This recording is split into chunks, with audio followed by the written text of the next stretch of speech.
this area, which is known as the Jiboya system in Nyanza Province, which is an economy that is also called the sex for fish economy. It's not unique to Kenya. It's been found in multiple inland fisheries settings in the region and even in Asia. And it's a system in which fishermen grant access to fish for female traders in exchange for sex. So women in our study said she pays twice, with money and with her body, to gain access to fish. And for women, this is a way to secure access to fish and reduce their risks and their transaction costs in a situation of, high unemployment and very unstable labor markets. Another scholar has talked about the links between this particular economy and the deteriorating ecology of Lake Victoria. In the context of dwindling fish stocks, women have fierce competition for fish. And despite the HIV/AIDS epidemic, and despite how stigmatized this particular practice is, it continues because women are competing for access to the fish. So this study looked at, first of all, we wanted to characterize the forms and patterns of mobility among women in Nyanza, describe the beach villages, and assess the features of this sex for fish economy and its implications for HIV. And for this particular paper, also look at the HIV, VCT, and HIV prevention needs among women in the fish trade.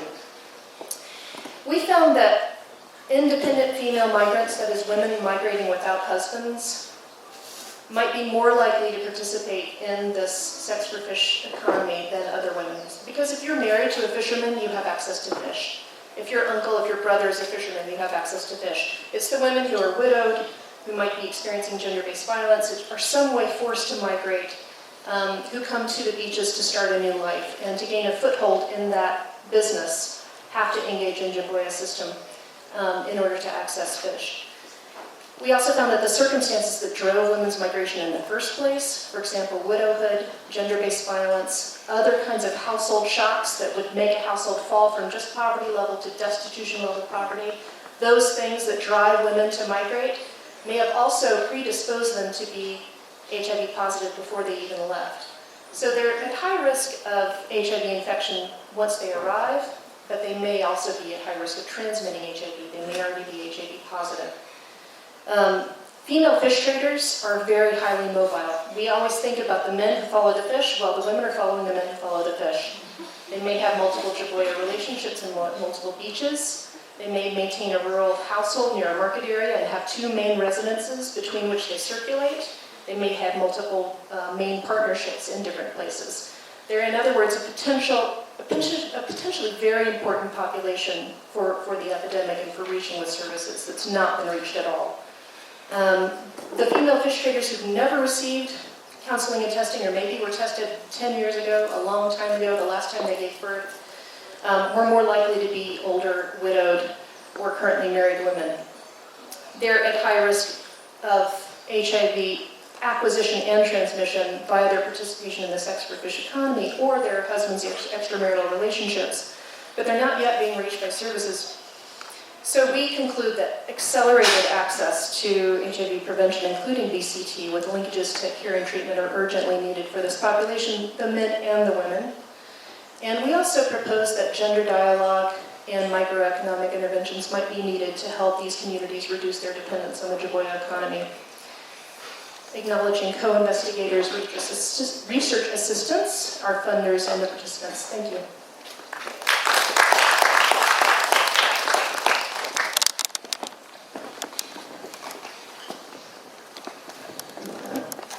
Thank you very much, Carol. The next speaker is Dr. Nyamu.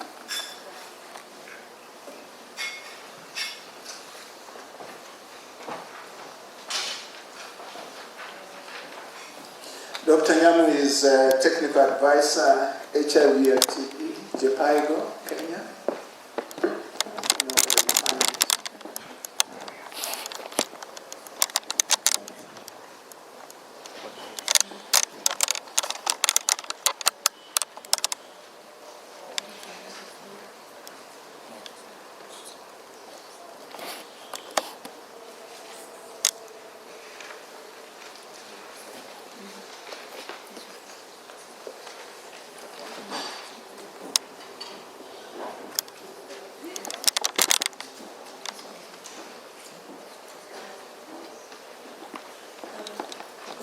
everyone. Okay. This presentation is based on our pre-service HIV/AIDS program, which is a CDC-funded consortium led by Japaigo, Kenya, working in collaboration with Danya, Kenya Medical Training College, and Christian Health Association. So it's based on the work we're doing to integrate HIV/AIDS training within the existing curriculums of the Kenya Medical Training Colleges, the government-owned and the privately-owned faith-based KMTCs. We are working at the very genesis of integration. You cannot integrate if the healthcare workers we have do not have the right knowledge that we want them to integrate on. We're ensuring that competent, market-ready healthcare workers who can deliver HIV services graduate from these mid-level medical training colleges, because we know that the middle-level medical training colleges produce over 80% of the healthcare workforce in this country. So how have we been doing this? The first thing we've done is to look at all the 6 curriculums within the 6 departments that we work with to see how we can integrate HIV/AIDS training materials that are appropriate and up to date. Then the second thing we did for those that are still graduating, because we cannot wait until all the curriculums have been revised and integrated, we are training them using the in-service HIV/AIDS training materials to ensure that they get the right knowledge that already is under application when they get deployed. So we are taking them through 6 thematic areas of HIV training. As listed on the slide, we are taking them through the HTC, which is HIV testing and counseling. Then we go into adult HIV treatment management. We do PMTCT, we take them through pediatric ART management, we take them through TB, HIV, and then we also take them through M&E and commodity management. So far, we've also reached 449 tutors who we've managed to improve their training skills by taking them through 2 kinds of trainings. One is the effective treating skills, and the other is the student performance assessment skills. We bear in mind that these tutors have been training these students way before even the program started, so we are not saying they don't know how to teach, we're just telling them how to teach more effectively and showing them how to do that. We've also reached, as shown on the slide, those particular number of students. Please note that the trainings are ongoing. So those are not the final numbers we have. Thank you for listening.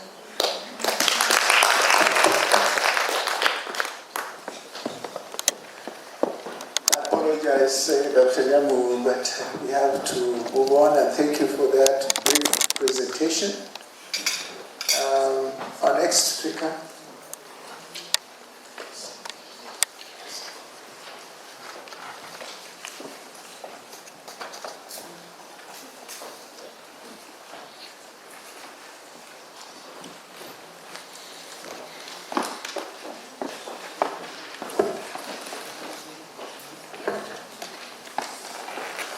Good afternoon, everyone. My name is Adewuyi Busayo. I'm from the College of Medicine, University of Busayo.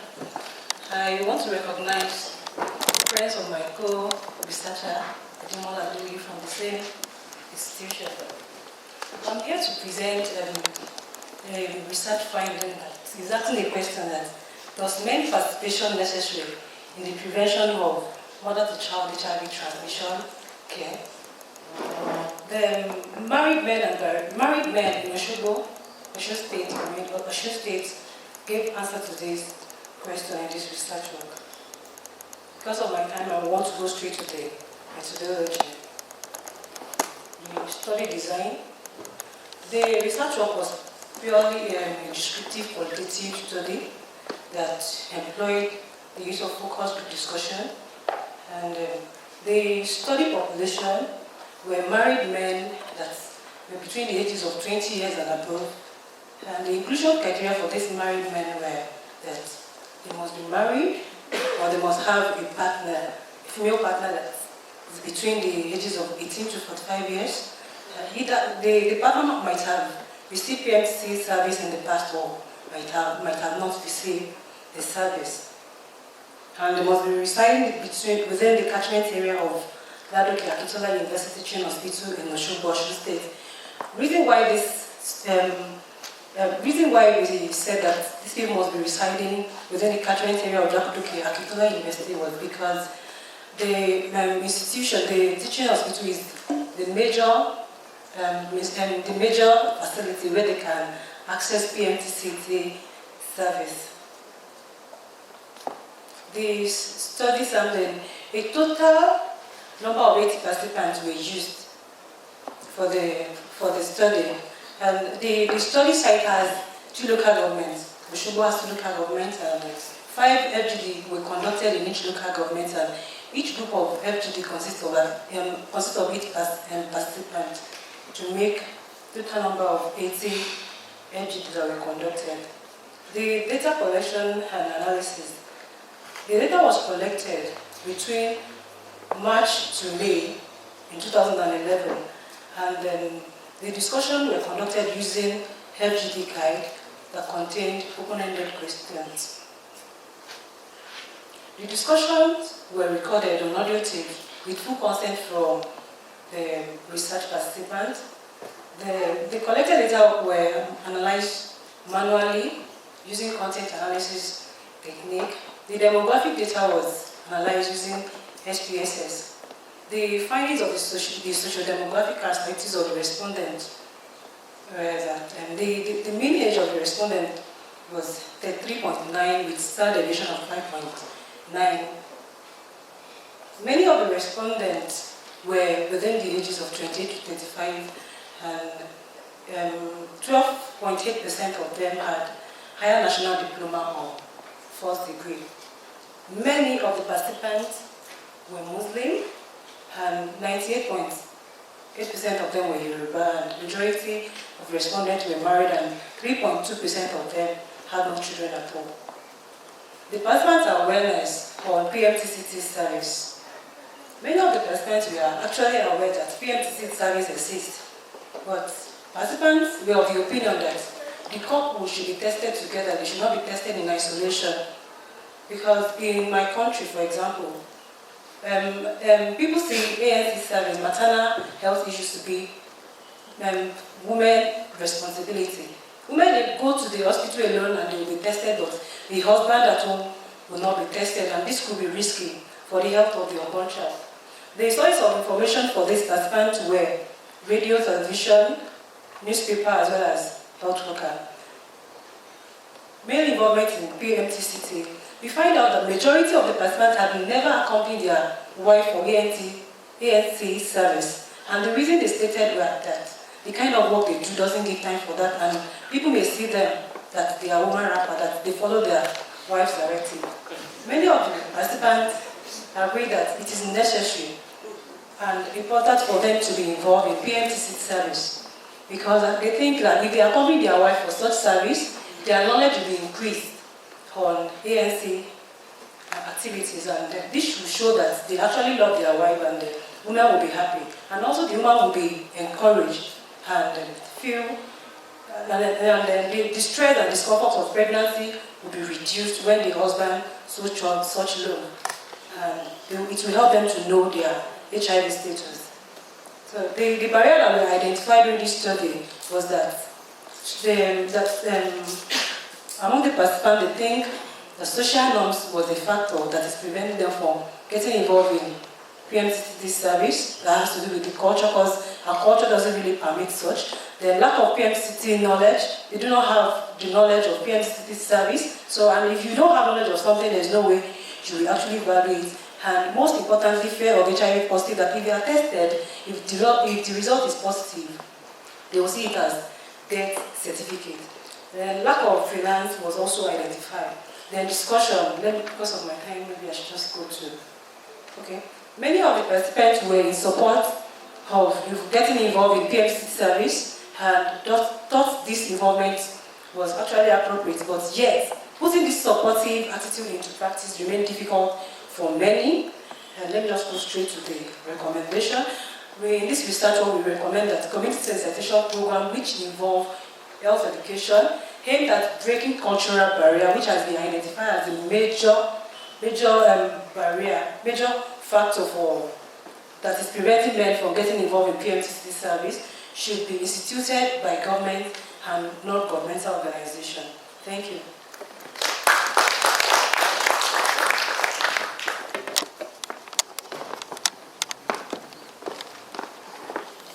Thank you very much for that quick presentation. I think you acknowledge that Nigerians are always good at short distance running, and it just shows how they are, the Kenyans at marathon, and that is good. Our next speaker is Irene, and she is also looking at male involvement. Irene is a nurse specialized in community health and development and works for International Center for Reproductive Health as Senior Research Officer. Good afternoon, everyone. Okay, my title is specifically asked myself about integration of